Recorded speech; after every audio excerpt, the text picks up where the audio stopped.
All right, what's up, everybody? Welcome back to Ransom Reviews. I am moving on to my top 10 fantasy books that I read in 2020. If you look at my shelves behind me and you see that they're an absolute shambles right now, it's because I have a lot of them pulled out of the shelves and sitting next to me so that I can share them with you. I read about 25 fantasy books last year, a little bit less. So it was hard work narrowing it down to just 10. I've got some honorable mentions as well, but let's get started with the list with number 10, which is an audiobook that I don't actually have with me. It was The Dying Earth by Jack Vance, and this book scored a 7.7 overall for me. I found this book to be really interesting to listen to. It's a collection of short stories, and some of them are good, some of them are bad, some of them are medium, as usually is the case. They're all related. They don't necessarily have the same characters, but they all share this similar world theme. And they all share something that Jack Vance was very well known for, which is like borderline purple prose. I mean, this guy writes in a way that is just, I found it to be really, really impressive, and I really enjoyed it. I could see how some people would think it's grandiloquent and over the top and too much. I personally thought it was really cool. Also, there's a lot of people who say that Jack Vance's writing, his world kind of like inspired Dungeons and Dragons. And there you can definitely see that, like magicians casting spells from their book of spells and stuff like that. Just really cool stuff, interesting, uneven, and a lot of the characters are not that likable, but I thought it was very interesting and worth checking out. At number 9 is The Wise Man's Fear by Patrick Rothfuss. Some of you might be thinking, number 9? Why is it number 9? Because Patrick Rothfuss has a rabid fan club that absolutely love his books, his writing, and are borderline obsessed. I am not really one of them. I loved his first entry, The Name of the Wind. I thought it was just some of the best writing I'd ever seen in fantasy. And that continues here in his second book, The Wise Man's Fear. Patrick Rothfuss, you'll hear a lot of people use his name to talk about who is the best writer in fantasy, who has the best prose in fantasy. Rothfuss always gets mentioned in that conversation, and deservedly so. He really is a beautiful, poetic writer. Really, really just pleasant to read his writing. That being said, there were a lot of narrative issues that I had with this book that I didn't particularly love. I hate Denna, is that her name? The female love interest of Kavoth that is just super annoying and just irksome. And she's all through this book. I didn't love that a lot of the questions, that really interesting questions that sort of got brought up in the first book, didn't get answered in this book. In fact, they almost seem to just be pushed aside, and then more mysteries were brought to the front. And I found that to be quite aggravating. It actually reminded me in a lot of ways, and not in a good way, of Game of Thrones towards the end, when you feel like George R. Martin has opened up all of these doors and he's really struggling to close them. So instead of like wrapping up these narrative threads, he's just opening more and more and more, and almost like hoping that you've forgotten about some of the stuff that he's brought up before. I definitely had that feeling in this book, and it wasn't my favorite thing. Plus, there's this sequence towards the end where like Kavoth has like sex with some fairy god, and she's like, "Oh, Kavoth, you're the best at sex ever." And it's just anyway, I didn't not like it. I just liked it enough for it to get number 9 on my list with a score of 7.7 overall. Also, if you are part of Patrick Rothfuss's fan club, just chill. Leave the man alone. He might write the third book, he might not. Just go read something else. It probably isn't even going to be that great, anyways. Relax, people. Number 8 on my list is Legend by David David Gemmell. I'm going to say Gemmell. This is a really cool book that I had a hard time getting my hands on.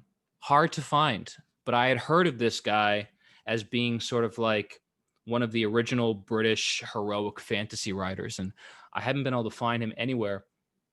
I finally tracked it down. It's fun. It's just fun,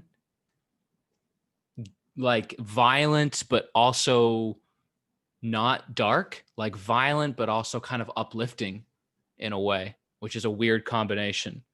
And lots of action. And the main character, Druss, is just, yeah, it's heroic fantasy. He is like a legendary hero, legendary, heroic badass. Really fun to read. If you haven't ever read any of his stuff, I would highly recommend it because it's not difficult, it's not overly long, it's not too demanding, and it's just good fun. At number 7 on my list, Legend, overall score 8.2. Also coming in at an 8.2 was my number 7 fantasy book of 2020, and that is The Stone Sky by N.K. Jemisin. This, of course, is the third book in the Broken Earth trilogy that she penned. I think every single one of them won, the Hugo Award.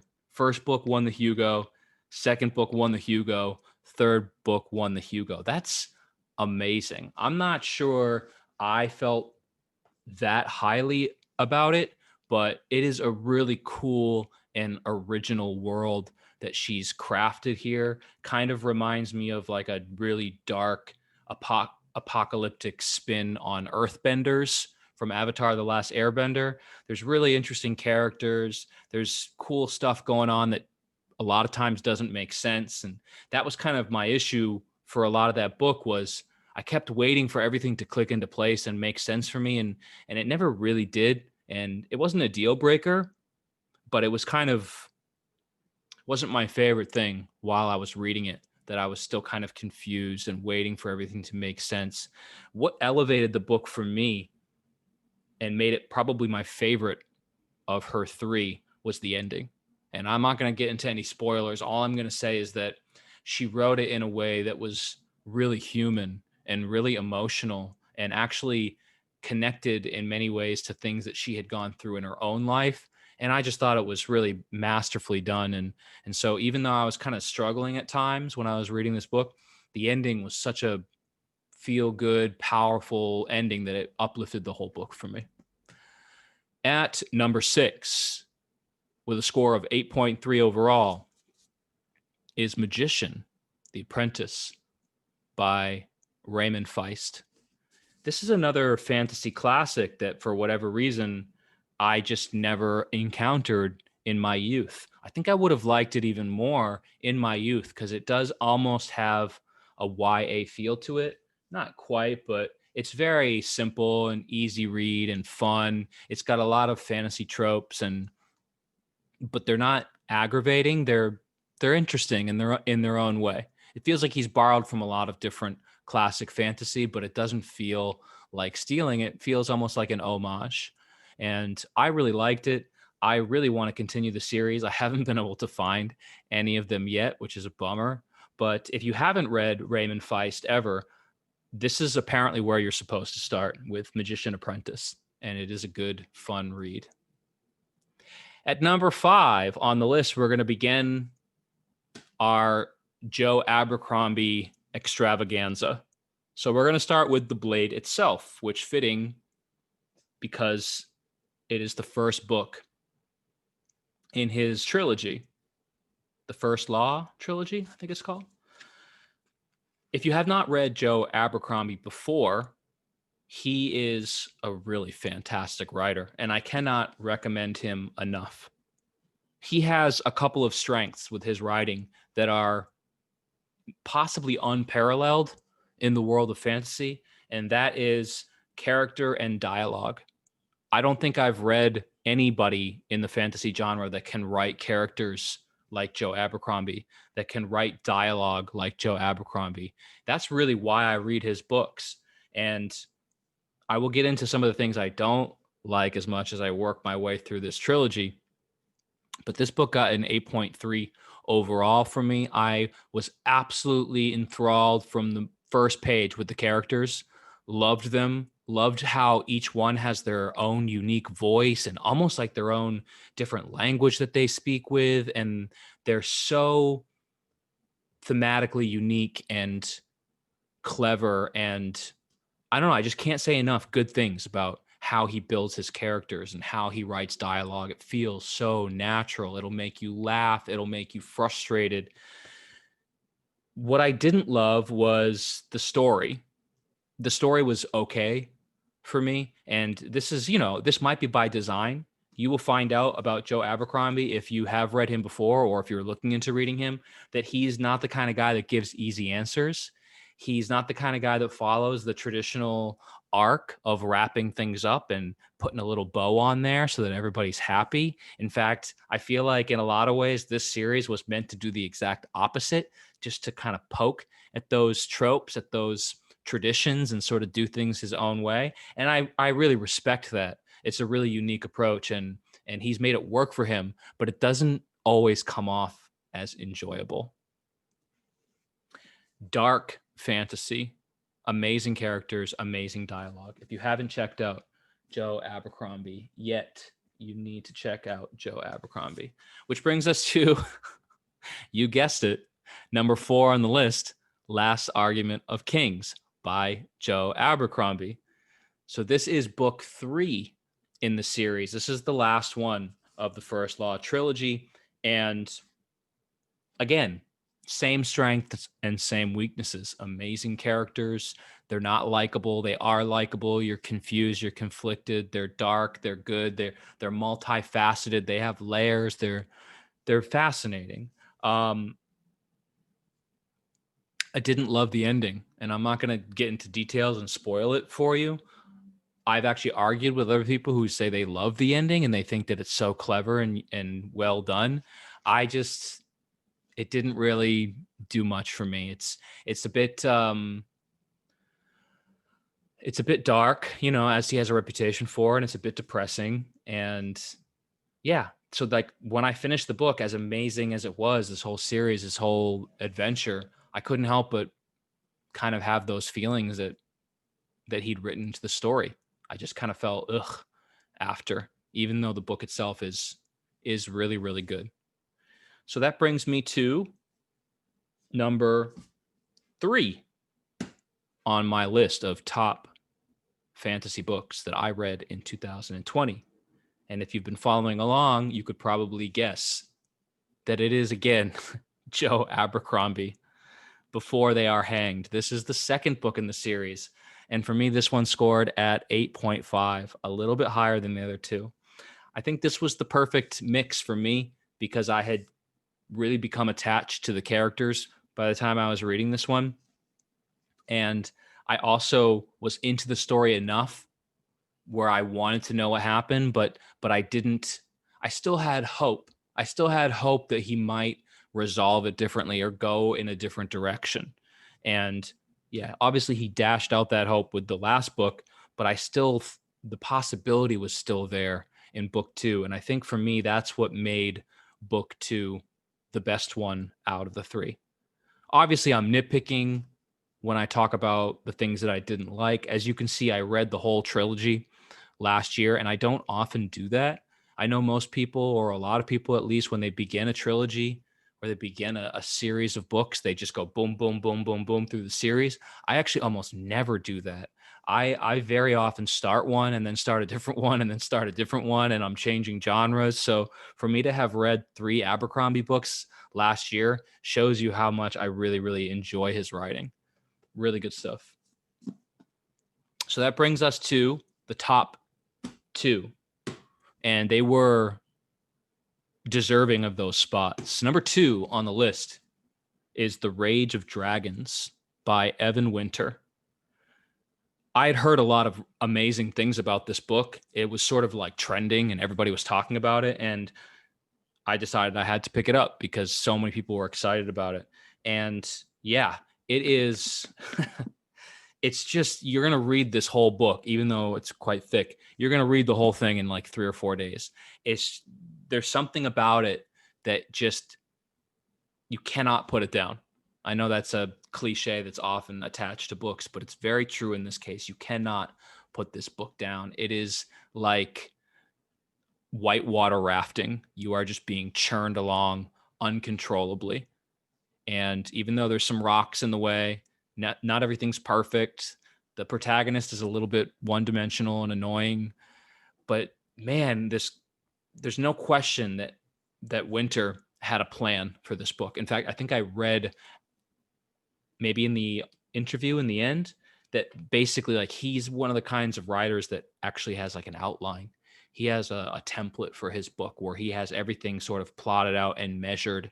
So he knows exactly what he's doing, stringing you along. He knows exactly how the book's going to end, all that stuff. It's all planned.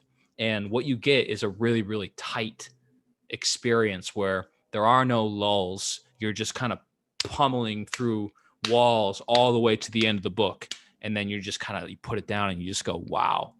And it's also cool because, you know, you can even just tell from the cover art, there's a lot of kind of like African themes that are worked into this fantasy genre that, you know, let's be honest, the whole European village wizard with the beard kind of stuff has been done to death. So for him to take the fantasy genre, kind of give it a fresh coat of paint was a really cool and interesting thing. This book scored a 8.7 overall for me. Which brings us to our number one book in the fantasy genre that I read in 2020, and that is Jade City by Fonda Lee. And oh my goodness, did I love this book. It's basically The Godfather in Asia with martial arts and superpowers. How could you not like that? I'm sure she was sitting there at her desk and just thinking, I'm going to write them a book they can't refuse. It's going to be like Our Family, but in Asia with martial arts, superpowers, some fancy gems. Yeah, that's basically it. You've got this amazing world building going on. You've got this cool sort of soft magic system that's tied into the martial arts, and it's really tied into this one dynamic family and their relationships with each other and their enemies and the drama that unfolds with that. It's so well written. It's such a cool world that she's built. And I just love all of the homages to The Godfather and the mafia world and the Yakuza and martial arts. I mean, she knew exactly what she was doing, and she admits it. She admits that she read all of Mario Puzo's books before she wrote this, that she watched The Godfather, that she studied all these other different things. And you can tell that it's done really respectfully, you know, that all of these sort of different ingredients that she's put into this book have just melded perfectly. And I absolutely loved it. I was impressed from the, you know, to be honest, I actually liked this book before I started reading it, which is a crazy thing to say. But I heard about this book on Daniel Green's YouTube channel. And when he was talking about it, I could just tell. I was like, oh, yeah, I'm going to love that. I need to get that book. And this is actually the most expensive book I've ever bought.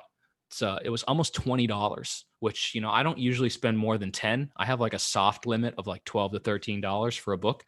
And this one cost me almost 20. And I just did it because I couldn't find it anywhere else. And I just figured, you know, it's going to be worth it. I'm going to like it. And it was definitely worth it. So there you go. That is my top 10 fantasy books of 2020. I have some honorable mentions here, and then I have one book at least that I'm going to roast. So if you want to stick around, and we'll get to that. If not, I understand. Got things to do, places to go. So my first honorable mention is The Final Name by Jacob Andrew Emery. This is a book that probably not a lot of people have heard about. I was contacted by the author. They reached out to me and asked me if I could read and review this book. And so I said, sure. And I gave it a chance. And it's really, really cool. You've got basically the story being told through the eyes of three different main characters, a human, an orc, and an elf. You've got a little bit of like Western frontier kind of stuff. You've got some traditional fantasy. You've got some politics and stuff boiling. You've got some magic weapons. It's a really cool read. Fun. I highly, highly recommend it. City of Blades by Robert Jackson Bennett. One of my new favorite fantasy authors. I loved his first book, City of Stairs. I liked this one. It wasn't as good as the first one for me, but I already have a bunch more of his books, and he is just like a guy that I'm keeping my eye on. I really like the way he writes. He's got some really, really interesting ideas. Cool artwork on the cover as well. Really beautiful. Highly recommend this one as well. Red Seas Under Red Skies, Scott Lynch, the Gentleman Bastards trilogy, Locke Lamora. People love this stuff. I did not like this one as much as the last one, the first one. This is the second book in the series. To be honest, it took the wind out of my sails a little bit. There were some things in the book I didn't really love, but Lynch is a really great writer. The characters are super, super cool and interesting, and it's fun. It's like, this is kind of like, what did people describe it as? Like Ocean 11 with pirate ships, something like that. Cool stuff. The Bell Gerard by David Eddings. This was another book that apparently everyone that reads fantasy is familiar with, that just kind of escaped me as a kid. I wish I would have read this one as a kid as well, because it really is quite simple. It's very like fantasy tropey, heavy on the tropes for sure. But it's fun. It's harmless. It's a nice, simple, easy read. You want to relax, enjoy something that's not going to challenge you too much. Check this out. Oh boy, you want to talk about something that will challenge you? Just trying to get through 1,000-page books. Brandon Sanderson just needs an editor. That's what I think. So this is the Words of Radiance. This is probably going to get me set on fire and banned by YouTube. It is the second book of the Stormlight Archive, which people just go crazy over. They think it's the greatest thing ever. I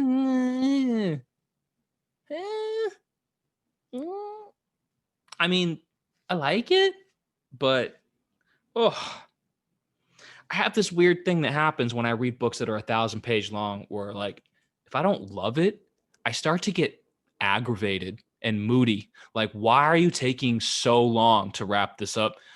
And that's the feeling I got when I was reading this book. I just did not like it enough to be happy to read like 1,100 pages, 1,200, 1,300 pages. It's just, it could have been done in 600. It's just too much. Stop it, Brandon. We don't need 1,300 pages of this stuff. Stop it. I mean, I guess I shouldn't say that because everybody loves it except for me. And yeah, so just keep writing 13-page books then. 1,300-page books. Don't listen to me. Also, I didn't know where to put this one on the list because it's kind of cheating. It's kind of like a graphic novel. It's The Dark Tower, but not. It's like the retelling of some of the backstories that was in book 4 of the Dark Tower series by Stephen King, which is one of my all-time favorite series. It's really cool. Easy to read, obviously. And the artwork is like, I don't know if you can see that, but the artwork is really just sort of interesting and dark and mysterious, colorful. Really liked it. There's a whole set of these. I think there's like 7 or 8 of them that basically just tell this backstory from Roland's youth when he was becoming a gunslinger. And this is just the first one that I read, and it was really, really interesting. And the last thing I want to say before I go, this will be a spoiler alert because you're going to see this book on another less glorious top 10 list in the future. and that is Jim Butcher's Stormfront. And this is the first book of the Dresden Files, which I just hear about over and over and over again, all over the place. I can't even take my trash out to the garbage room without hearing somebody talk about how amazing the Dresden Files are. Well, I thought this book was kind of garbage, to be honest with you. I did not think the characters were that interesting. I did not think the writing was very good. I just, it felt just kind of cheap and amateurish. And oh my God, am I going to be making enemies? No one's ever going to talk to me again. Here I am putting Stormlight Archive on blast and Dresden Files on blast. No one's ever going to talk to me again. But look, I've heard that the series gets better, that it gets better and better and better. So I didn't dislike it so much that I've given up completely. I am going to try to read the second one, but it is, boy, it's on a short leash because this was not my cup of tea at all. But I am going to try to continue and we'll see if it gets better. So that's it. If you haven't died of old age, you have survived for now my top 10 fantasy books of 2020. I hope you enjoyed it, or I hope that you hated it so much that you also watched all the way through just because you were angry. Either one of those options works out really well for me. If you have any thoughts, leave something in the comments. If you want to subscribe, yeah, fine. I've got an Instagram that's crap that I could share with you. I could tell you to subscribe and leave a comment, but yeah, maybe next year. Other than that, I should have another top 10 coming shortly next week. Maybe we'll do top 10 fiction from 2020. So if you're interested, come back next week and see the next list. Other than that, I'll see you next time on Ransom Reviews.